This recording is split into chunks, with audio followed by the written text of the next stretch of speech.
How to make your Windows 10 dark theme mode. Hi everyone, I'm here to assist you today. Without any delay, let's jump right in. At the bottom, in the search bar, search for settings and open settings. In settings, click on personalization. After you have clicked on personalization, you'll find this kind of screen.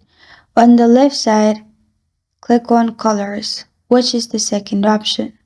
After you've clicked on colors, you'll find choose your default Windows mode, select dark, so choose your default app mode, make sure you choose it dark, which means the blue circle should be on dark in the both. After you have done that, you're good to go. This is how to change Windows 10 into dark theme mode. Thank you for joining me today. If this video helps you out, please leave a like and subscribe for more. Got a question or want to suggest a topic? Comment below. Thank you for watching.